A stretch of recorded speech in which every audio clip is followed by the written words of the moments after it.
Welcome to Pagan Coffee Talk. If you enjoy our content, please consider donating and following our socials. All right, so here's something that's popped up. Okay. Public displays of religion. Yes. It happens all the time. It's like public displays of affection. Right. Some people don't like it. Some people do. Some people don't mind it. Right. Some people are neither here nor there about it. Right. So when we talk about public displays of religion, what are some examples of this that you think are prevalent to this conversation? Well, I mean, we got a variety of situations. You got the lady at work who always prays right before meals. Right. Again, it's still, everybody knows what she's doing. She's not bothering anybody. She's not talking out loud or anything like that. She's praying. All right. Then you have the street preachers. Okay. All right. And in the parks and stuff like that in certain places and all that. Just out there preaching. You know, that's like people going to the abortion places and praying. Okay, yeah. Again, public displays of religion. Again, like you said, some people like this. Some people find it annoying. I think we mainly find it annoying when it gets in our way. Well, yeah, for me it does anyway. So otherwise it doesn't annoy me. Okay. But then this would also be probably even protesters too. Some protesters. Okay. Because at pagan events, sometimes you get Christian protesters. Right. And we know why they're there, but. Right.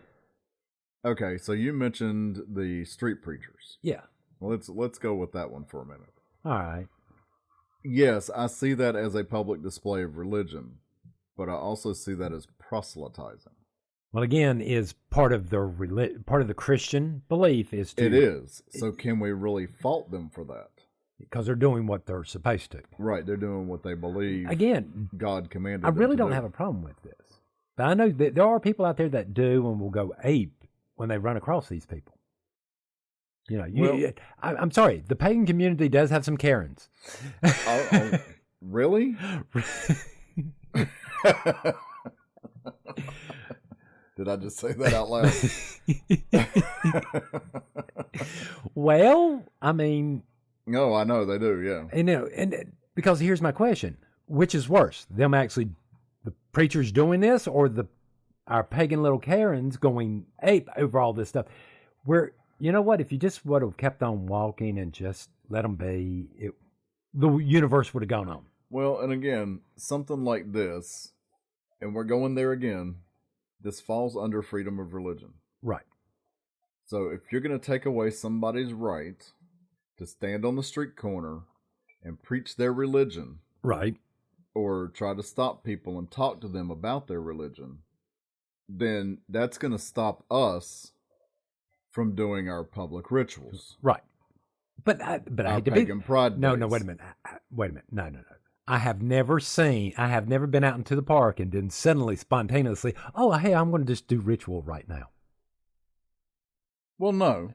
Are you, I mean... Well, no, but I'm saying... Because we don't proselytize. No, but if you take away somebody's right to do something... Right.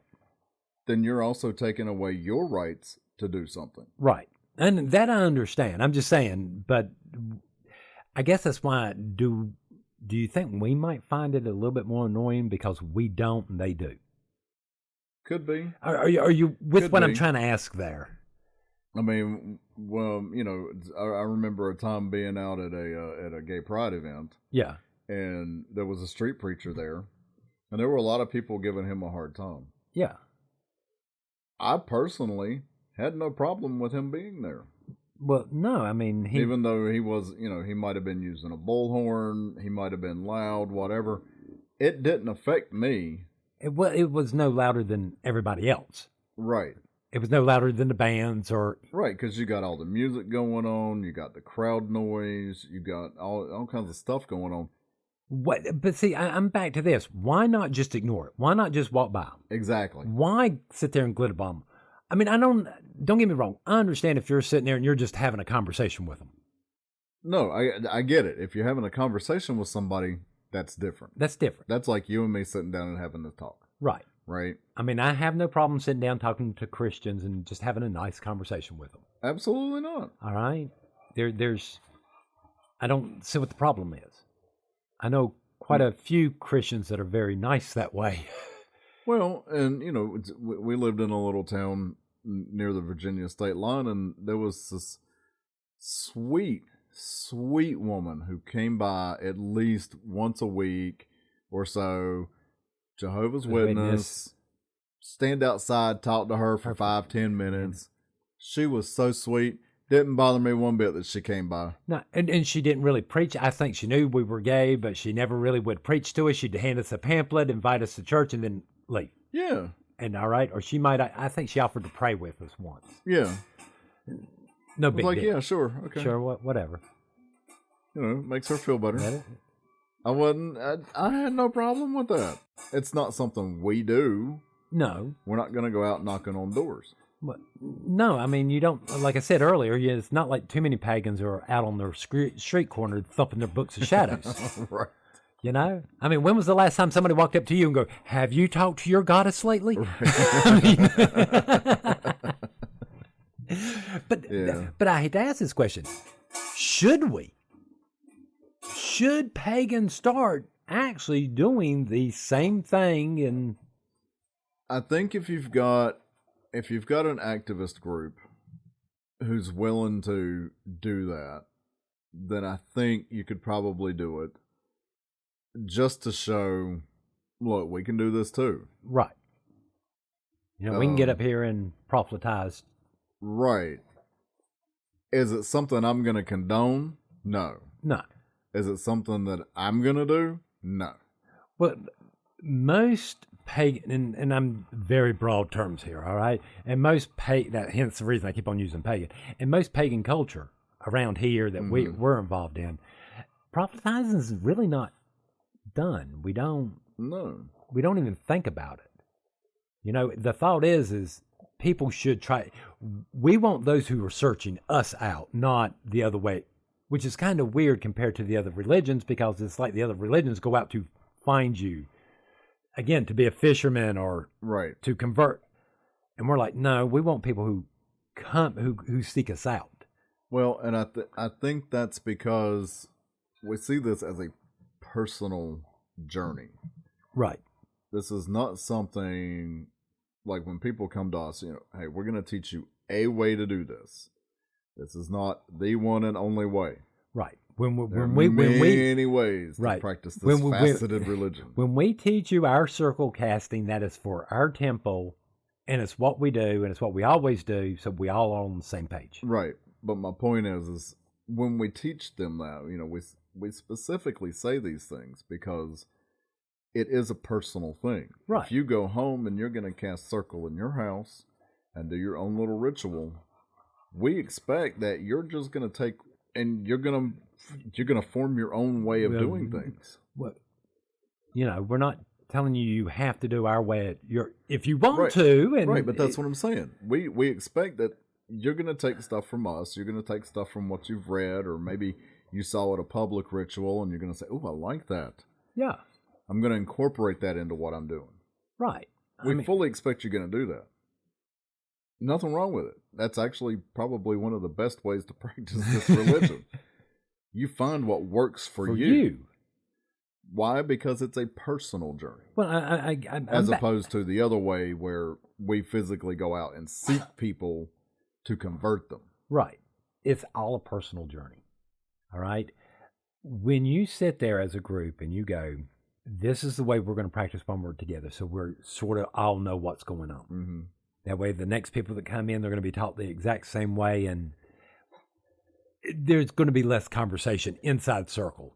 It makes it flow easier as a group, but to sit there and go, this has to be the way I do this, and no other way, I don't.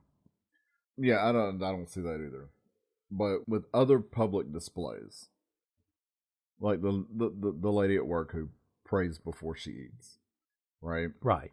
Or you may see her in the morning and she'll be in the break room, and before she starts work, she'll say a little prayer. Well, I've seen a few of them sit there and read their Bible. Right. Sitting there quiet. Right. It's still a public display, but they're trying to be to themselves. Well, let's put this on a scale. If we were looking at public displays of affection, this would be like holding hands, sitting there reading your Bible and praying to you. You're not really. I mean, we're not talking about like the couple that are on top of each other and looks like they're about to perform some type of coitus on the in the middle of the store or something. Again, this is sort of how we're gauging this. So, should we? Do you think we should? Why do you think we downgrade this so much? Why do we look at it completely opposite? Because some people would, I could sit there and say some people would argue the podcast itself is a form of proselytizing. I could see that. I don't think it is, simply because we're just trying to put information out there. Right. And it's not, our purpose is not to convert people. Our purpose is for anybody who's actively looking for information. Right. And maybe we've got some Christian listeners who are just curious about the religion itself. Right. We're just trying to, it's educational. It's not. Well, but I could easily see how. See, because I firmly believe that religion's like shoes. Everybody needs it. It's just finding what fits. Right. Not all traditions are for everyone. Absolutely. All right. There's how many different forms of Christianity? From Catholicism all the way down to Foursquare Gospel, snake handlers. Right. Why does everybody seem to think that everybody has to fit in one nice little neat category of religion? Are you with me? Why? Yeah, I don't know why. That's never made any sense to me. Well, I can't say never, because growing up and the way I was brought up, that's kind of the way I believed. I believe that everybody should fit into Christianity. And then the older I got, the more I realized, okay, well, there's different sects of Christianity. So, according to different sects of Christianity, Catholics are not Christians, but whatever, that's a different argument. Yeah. But I'm not going down that path. No, I always considered Catholics a part of Christianity. So do I. But they were completely different from what I was brought up in. Yeah. And so seeing that and recognizing that makes you start to realize we can't all fit into one shoe, as you graciously put it. Well, we can't all fit into one shoe. No. So why do we force people? Why is it so prevalent? I don't know. I think it's because those religions have been bastardized. Because at the end of the day, nobody's 100% sure about any of this. No. I realize the Christian go, no. And I understand that they believe it. I mean, just like I believe what I believe. But I cannot sit there and think of a world where there aren't multiple different belief systems. Well, I think it boils down to that we don't really have scientific evidence to back up any one single religion. Right. So therefore, we have to kind of treat it like a radio, and we have to. I'm with you. Some people are going to like the country side of things. Some people are going to like the more, I mean, because the only other way we find out is once we die, right? Or if one of the big religion's prophecies finally come true, right? Because we don't even have prophecies or anything because we don't think there's anything wrong with the world. No. I think there's things wrong with humanity, but that's a different story. That's a different story. Yeah, I'm right on board with you right there. It's never made any sense to me. So I don't know how we fix it though. Well, I mean, I don't think there is a way to fix it. Because again, there would be so much of Christianity that they would have to change to stop doing that. Right. There would be so much of the Muslim that, and there's other displays that we do as well. I know you and I, we have a pendant on our necklace. Right. A lot of pagans do. Yeah. We're not big on the pagan jewelry. but we do have one thing that we wear, so it's not like we're going, decked out in pentagrams. Well, I mean, they're not, hubcaps sides or something, like you see. Whereas you're like, yeah, you're doing shock value. Bejeweled and whatever else. Right. I mean. Yeah, so I think there's a fine line there. Right. Keep it tasteful and don't do it for shock value. And I think it'll be just fine. It'll be just like Mama used to wear her cross all the time. Well, see, I won't even say it has to be tasteful. But you do you, boo. But I would rather you just not do it for attention. I would rather you not do it specifically just to get attention. Well, then that's my personal opinion because I would prefer tasteful. Well, then it becomes a conversation more about, okay, so what's tasteful? Oh, well, how about you show it to me and I'll tell you if it's tasteful or not. Oh, is this the whole porn thing? Yes. I know it if I see it. Yes.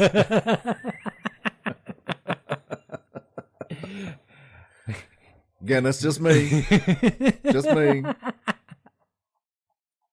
So when you email, be sure to mention Oswin because that's all me. I'll take I'm your just saying. I'm just saying. Harvard Valley PTA. Right. Your shirt. Your I know. And if you don't know that reference, look up the song. You'll get it.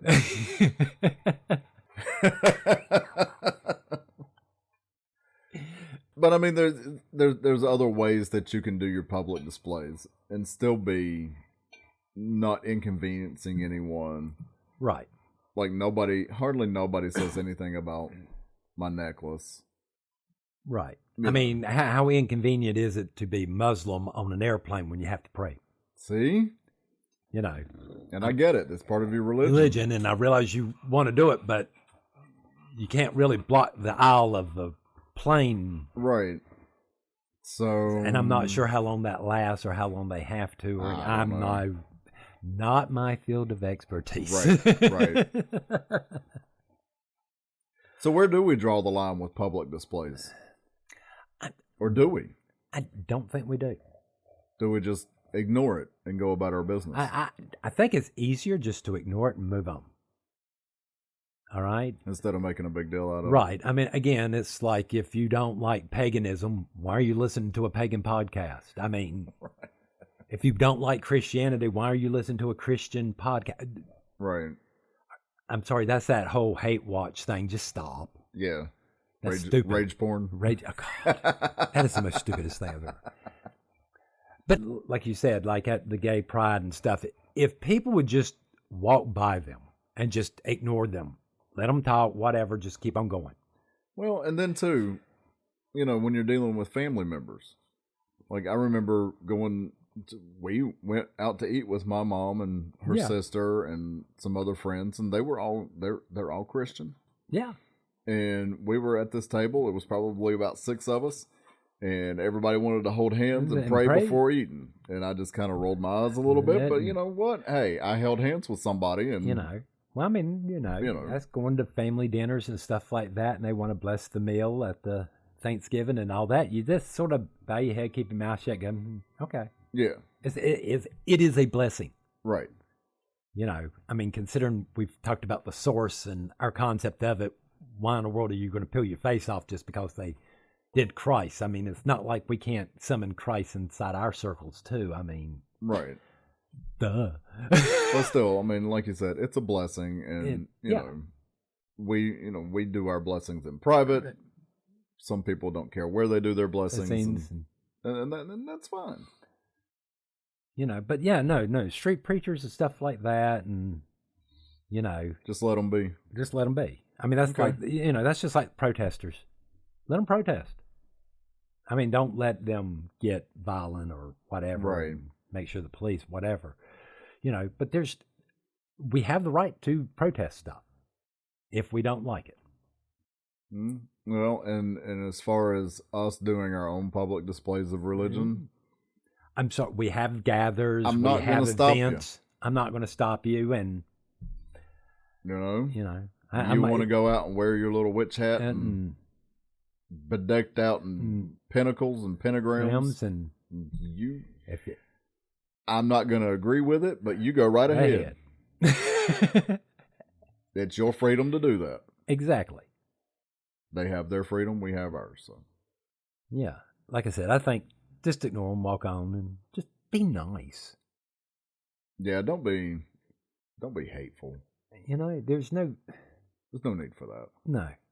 They're out there, we work with them, we talk to them all the time, Sure. and they're... Better yet, try to understand where they're coming from. Yes. How about you do that? Or how about the fact that you understand that they believe in their beliefs just as much as you believe in yours? Mm-hmm. And maybe you should respect the fact that they believe in it that much. Right? Because let me tell you what, it takes some balls to stand out on a street corner and be a preacher. It really does. It takes some balls to get up there and do that. So, how about you respect that? Yeah, at least. So, you ready for some coffee? I am ready for some coffee. All right. Thanks for listening. Join us next week for another episode. Pagan Coffee Talk is brought to you by Life Temple and Seminary. Please visit us at lifetempleseminary.org for more information, as well as links to our social media: Facebook, Discord, Twitter, YouTube, and Reddit. We travel down this trodden path, a maze of stone and mire. Just hold my hand as we pass by a sea of blazing pyres. And so it is the end of our days, so walk with me till morning breaks. And so it is the end of our days, so walk with me till morning breaks.